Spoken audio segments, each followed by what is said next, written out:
नहीं, आप कोऑर्डिनेशन में कितने दिन चला पाएंगे? अनिरुद्ध जी आपको जवाब दे रहे हैं। अनिरुद्ध जी आपका आंसर, उसके बाद जादव जी आपके पास आ रहा हूं।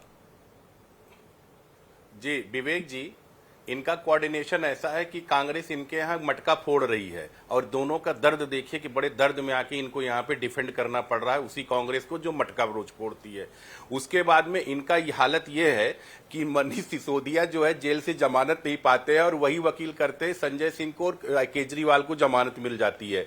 भगवंत मान आते हैं तो एकदम हंस के डिबेट में या माइक में बाइट देते हैं, अतिथि की खुशी समाई नहीं जाती है। इनके सांसद कितने दिन इनके साथ रुकेंगे पंजाब में इनको नहीं पता है, इनकी पार्टी रुकेगी कि नहीं रुकेगी इनको नहीं पता है। ना ये लोग 3 में मैं बार बार वही कर रहा हूं, जो 99 के फेरे में उलझ गए और इंडिया अलायंस 400 के फेरे में उलझ गए, इनको ये 400 के फेरे में उलझे हैं। अरे भाई सरकार बनी एनडीए की, मोदी जी के नेतृत्व में प्रधानमंत्री मोदी जी बने। अब 5 साल तक बढ़िया प्रोपेगेंडा, जैसे लेफ्ट पार्टी में पहले हुआ करते थे प्रोपेगेंडा सेक्रेटरी, तो उसी तरीके से ये प्रोपेगेंडा का काम 5 साल तक करते रहेंगे, एक दूसरे का मटका फोड़ते रहेंगे और डिबेट में बैठ के दर्द अंदर रहेगा लेकिन आके बोलते रहेंगे हम साथ साथ हैं।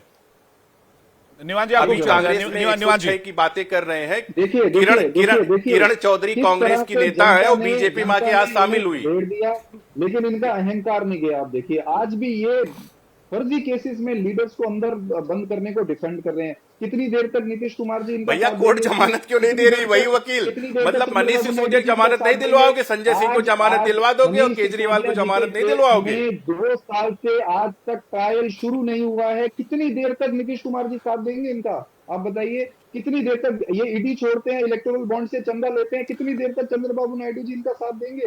कितनी देर तक विपक्ष और नेता जो इनके संगठन में है, जो इनके अलायंस में है, वो अरे साथ देंगे? भगवंत मान साथ रहेंगे कि नहीं रहेंगे ये बताओ पहले। जो 4 MP थे साथ रहेंगे आपके नहीं रहेंगे? देश का सबसे बड़ा घोटाला इन्होंने इलेक्टोरल बॉन्ड के थ्रू किया, कितनी देर तक नीतीश कुमार जी उसको जस्टिफाई करेंगे? आप बताइए।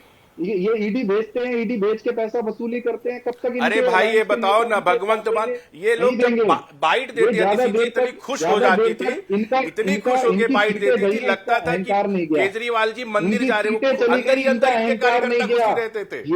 ये आज भी वही भाजपा है जो कांग्रेस 305 सीटों वाली भाजपा थी।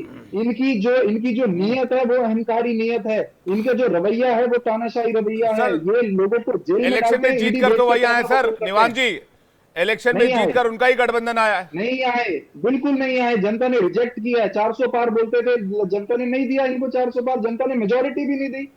नहीं, उन्होंने तो बताया उनकी रणनीति का हिस्सा था, विपक्ष 400 कर रहा था। पूरा कैंपेन इनका ध्वस्त किया जनता ने, इनका पूरा कैंपेन ध्वस्त किया जनता ने। ठीक है, आप कह सकते हैं अनुज जी कुछ कहना चाह रहे हैं? पीएम कौन बना? पीएम कौन बना ये कह रहे, पीएम कौन बना भाई? ये 400 पार से शुरू होने वाले प्रधानमंत्री कौन बना? सरकार किसकी बनी? अच्छा एक दूसरी चीज देवांग भाई बताओ, मनीष सिसोदिया जमानत क्यों नहीं करवाते हो? सुरेंद्र कहने वाले भगवंत मान हंसते हुए बाइट क्यों देते हैं? केजरीवाल जेल जाते हैं, भगवंत मान हंसते हुए बाइट देते हैं। एक एक करके देखिए, वो मामला जो है वो कोर्ट में है, विचाराधीन है। मैं अभी उस सवाल पर नहीं जा रहा हूं अनिरुद्ध जी, लेकिन मैं कांग्रेस के प्रवक्ता जादव जी के पास जा रहा हूं। जादव जी, सवाल इस बात को लेकर है कि रोज इस तरह के बयान देने से क्या सरकार गिर जाएगी? के लिए नहीं, मैं आ रहा हूं अनिरुद्ध जी, मैं आ रहा हूं। क्या इस तरह के बयान रोज देने से, और मुझे लगता है कि अभी 9 जून को शपथ ग्रहण हुआ है, 4 जून को नतीजे आए हैं और 19 जून आते आते लगभग 10-15 नेता इस तरह के बयान दे चुके होंगे। अभी तक राहुल जी ने नहीं कहा था, अब राहुल जी ने भी कह दिया है। तो रोज इस तरह के बयान से क्या सरकार गिर जाएगी? विवेक जी, लोकतंत्र के अंदर सबसे बड़ा कोई सरकार को अगर अपने आप को प्रूव करना है तो फ्लोर ऑफ द हाउस है, और सेशन आने वाला है। बहुत सारी बातें मेरे मित्र अनिरुद्ध जी इससे अनभिन्न है।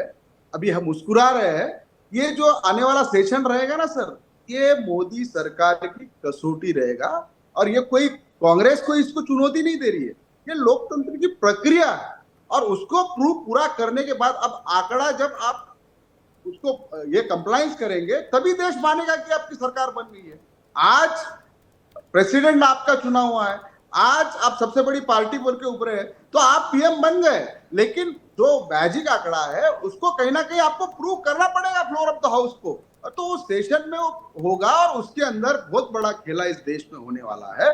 विवेक जी, दूसरी बात मैं आपको बता दूं कि ये जो सरकार है, ये 79 जो सीट्स है उसके ऊपर 1000 वोट से कम से जीत के आई है। बंबई की सीट 40 वोटों से जबरदस्ती ईवीएम हैक करके ये लोग जीते, कोर्ट में गए हम लोग।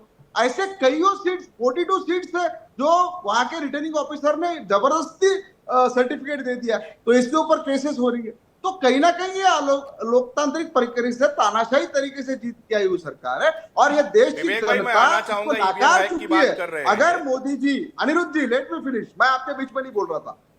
अगर देश की जनता उनको नाकारा है, आज आरएसएस जो इनका आइडियोलॉजिकल बेस है, आज 5 जने हो, ऑर्गेनाइजर हो, इनको क्यों विरोध कर रहा है? जो मोदी जी ने 10 साल के अंदर जो डिक्टेटरशिप चलाई, उन्होंने कहा था कि आरएसएस की भी हमको जरूरत नहीं है। तो कहीं ना कहीं इससे आहत हुई है आरएसएस, और आरएसएस को मानने वाला एक बहुत बड़ा वर्ग भाजपा में है। अभी हमारे मित्र नहीं, आप बड़ी बात कह रहे हैं, मैं उस ओर जा रहा हूं। आप कह रहे हैं कि इस वाले सत्र में ही बहुत मुश्किल हो जाएगी बीजेपी के लिए। और दूसरी बात ये कह रहे हैं कि कई ऐसी सीटें जहां पर हार जीत का मार्जिन बहुत कम है और आप लोग इस मामले को लेकर कोर्ट में गए। अनुज जी, इस पर आपका जवाब। मैं दूसरी एक बात रखना चाहता हूं, जल्दी से। हाँ, देखिए, ये बार-बार कह रहे हैं ईवीएम हैक की बात कर रहे हैं, तो राहुल गांधी वायनाड और रायबरेली में ईवीएम हैक करके जीते हैं। दोनों जगह से रिजाइन दे, फिर से चुनाव में जाते वहां पे। समस्या ये है कि ये अनिरुद्ध जी देखिए, हार को पचा नहीं पा रहे हैं। ये अरे सुन लीजिए मित्र, मैं चुप था जब आप बोल रहे थे। 5 साल तक ये रोज एक प्रोपेगेंडा ये करेंगे, ये इनका पार्ट है इनके पॉलिटिक्स का। सिर्फ प्रोपेगेंडा करना, झूठ फैलाना, उसके बाद जाके भाग जाएंगे। ये इंडिया की मीडिया से सामना नहीं कर पाते, फॉरेन मीडिया में, सेलेक्टिव मीडिया में जाएंगे, कुछ वहां पे बोलेंगे। अरे भाई, हमारे नेता कभी इंडिया की मीडिया से आप सामना करके दिखाओ। अरे सुनो, आपका प्रेस नेता भगोड़ा है, मोदी जी ने आपका 10 साल नेता, में सुन कितने लीजिए, प्रेस और कॉन्फ्रेंस मिसकोट किए की वो बात आप बताइए। कर रहे हैं। अरे सुनो, कितना खाओगे? आप दबा के अरे खाते हो भाई, या करके खाते हो? इस तरीके के आपका इंटरव्यू नेता देते हो। भगोड़ा है, वायनाड को परिवार बोलता है, वहां से वहां भागते हैं, रायबरेली को ये।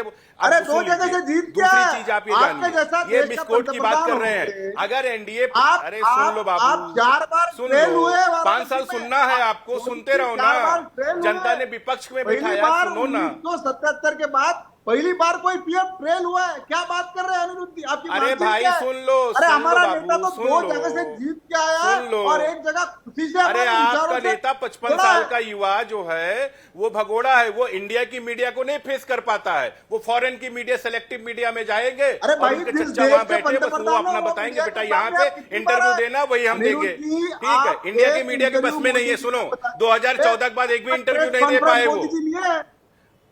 एक मोदी जी ओपन 2014 के बाद एक भी इंटरव्यू नहीं दे पाए, वो भाग गए थे। सबको अरे पता 10 है। साल उसके बाद में इंडिया एक की इंटरव्यू मीडिया फेस बताइए, करने की उनके अंदर एक क्षमता नहीं है। इंटरव्यू वो पिट्रोडा बताइए। जो चच्चा है ना, वो जब सेलेक्ट करते हैं किस मीडिया को देना है, दूसरी मीडिया को दे पाते, उसके बाद अरे उनकी अनिरुद्ध हिम्मत भाई, नहीं आती हमारा है। नेता तो बात ये होती है जो आप मिसकोट कर रहे हैं, जब प्री पूरा देश देखता अरे है। आपका हर नेता मीडिया कितना के करता है चैनल ना, वो उसको सबको प्रश्न पता पूछता है। हर सेकंड में पूछता है। आज भी प्रेस अरे कॉन्फ्रेंस कितना की, पूछते हैं ना, परसों भी यूट्यूब की पे थी। वो वीडियो मोदी जी बना ने के कब डालते प्रेस थे, कॉन्फ्रेंस की, वो वो बताइए। वीडियो बनाते थे, शूट करते थे, एडिट करते थे, फिर वो वीडियो अरे को डालते अनिरुद्ध थे। जी, ये कितने यही टेक झूठ होते थे बोल वीडियो के में, सबको देश की पता है। जनता पक चुकी है। 2014 के बोलना बाद उनकी सीखो। हिम्मत नहीं हुई इंडिया की मीडिया को फेस करने की। पिट्रोडा इंडिया चच्चा की उनके फिक्स मीडिया- करते अरे हैं आप तो कोई मीडिया उनका फेस नहीं टीवी करते। डिबेट। क्या G7 में बुलाया अरे नहीं जाता? अरे वहां कितनी जाके मीडिया, फोटो सेशन करते भाजपा हो। तो केवल मीडिया ही फेस करती है। ठीक है। देखिए, अभी ये मिसकोट कर रहे हैं। अब मीडिया को कौन फेस करता है, नहीं फेस करता, अनिरुद्ध जी बात फ्लोर जी पूरा कर दीजिए, जल्दी पूरा करना चाह रहे कर रहे थे फ्लोर पे उसमें करने के लिए। हाँ। मैं कह रहा हूं कि जब एनडीए प्री पोल में गया वहां पे, और उनके पास में 300 के 294 उनके पास में एमपी चुन के आते हैं। हाँ। उसमें क्या कहते हैं, फ्लोर पे टेस्ट कर कहां की बात आती है। जब बीजेपी अकेले जाती है, कहती हम जी उसमें है, तब उसमें कहा जाता है जी आप फ्लोर पे टेस्ट करिए। फालतू की बातें मिसकोट कर रहे हैं बैठ के। यही लोग ये प्रोपोगंडा करेंगे, ये इनकी पॉलिटिक्स का पार्ट है। ऐसा नहीं कि इनको पता अरे नहीं भैया, आकाश यादव डेमोक्रेसी की को, इनको प्रक्रिया लॉ है, नहीं जो पता, आप- इनको संविधान नहीं पता। ये ठीक लोग है। यही झूठ फैलाएंगे। ठीक कोई है। प्रक्रिया ये नहीं होती। प्रक्रिया तब प्रेम होती है कुमार जी के पास आ रहा हूं। माइनॉरिटी की सरकार वहां जी। पे जाके ओथ लेती है। प्रेम कुमार जी ये 2004, प्रोपेगेंडा का हिस्सा है। ठीक है अनिल जी, मैं आ रहा हूं। आप कह रहे थे प्रोपेगेंडा में, प्रेम कुमार जी से जवाब ले लेता हूं। 2004, 2009 और 2014 में बीजेपी मेजॉरिटी में आ गई।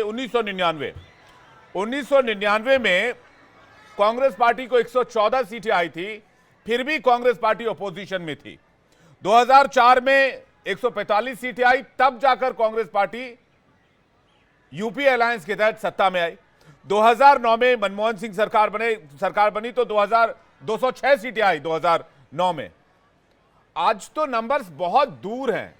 तो क्या यह बात सही है कि इस तरह की बातें बार बार करना एनडीए पर प्रेशर बनाना है, या फिर ये ठीक होगा कि राहुल जी जैसा कोई सीनियर नेता बार बार ये कहे कि सरकार गिर सकती है, गिरने वाली है या गिर जाएगी? देखिए विवेक जी, आप गौर करें तो चाहे इंडिया गठबंधन की मीटिंग हुई थी उस समय, या फिर अब भी राहुल गांधी कह रहे हैं, तो उसमें ये बात नहीं है कि इस सरकार को हम गिरा देंगे, ऐसा कभी नहीं कहा किसी ने। ये सरकार गिर सकती है ऐसा कहा, और कहा कि हम सरकार बनाने के लिए तैयार हैं, ये भी कहा। ये नई बात है।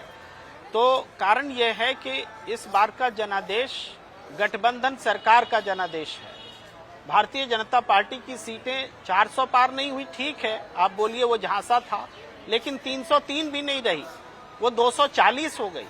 टोटल वोट्स भी उसके घट गए, किसी कांग्रेस के वोट नहीं घटे, कांग्रेस की सीट नहीं घटी, वोट्स तो बीजेपी के ही घटे।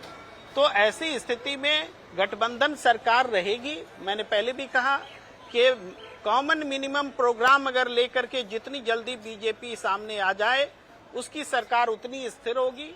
लेकिन अगर कॉमन मिनिमम प्रोग्राम ही आप बना नहीं पाएंगे, तो आपसे प्रश्न पूछे जाएंगे कि भाई तेलुगु देशम आंध्र प्रदेश में मुसलमानों के लिए 4% आरक्षण देता है, तो क्या नरेंद्र मोदी की सरकार उस पर सहमत है? क्या कोई आपका कॉमन मिनिमम है प्रोग्राम? अगर नहीं है तो ये आशंका बनी रहेगी कि ये सरकार की आयु देखिए, क्या आशंका होती है। आशंका जब और गिरेगी संभावना, तो आशंकाएं संभावनाएं जन्म लेती रहेंगी। इससे मुझे कोई ऐतराज नहीं है, और मुझे लगता है किसी को भी ऐतराज नहीं होना चाहिए। मुझे लगता है अवधेश जी को भी ऐतराज नहीं होगा, निवान जी को भी नहीं होगा, जाधव जी को भी नहीं होगा, अनुज जी को भी नहीं होगा। लेकिन सवाल यह है कि 2014 में 44 सीटों पर थी कांग्रेस पार्टी, और 2024 में 10 साल में 45 सीटों की प्रगति है, और फिर कहते हैं कि हम सरकार बनाने की स्थिति में। 10 साल में 45 सीटों की प्रोग्रेस, और उसके बाद सरकार बनाने के दावे। सर, एक इंट्रोस्पेक्शन भी तो कोई चीज होती है ना, एक मेजॉरिटी भी कोई चीज होती है। उम्मीद रख रहे हैं, क्या कह रहे हैं विवेक जी? आप कांग्रेस से ज्यादा उम्मीद रख रहे हैं कि उसको 52 से 99 ही क्यों आई, थोड़ा और क्यों नहीं आया? तो ये भी समझिए, समाजवादी पार्टी जैसी जो क्षेत्रीय पार्टी है और इनके साथ है, उसकी भी संख्या कभी इतनी ज्यादा नहीं थी।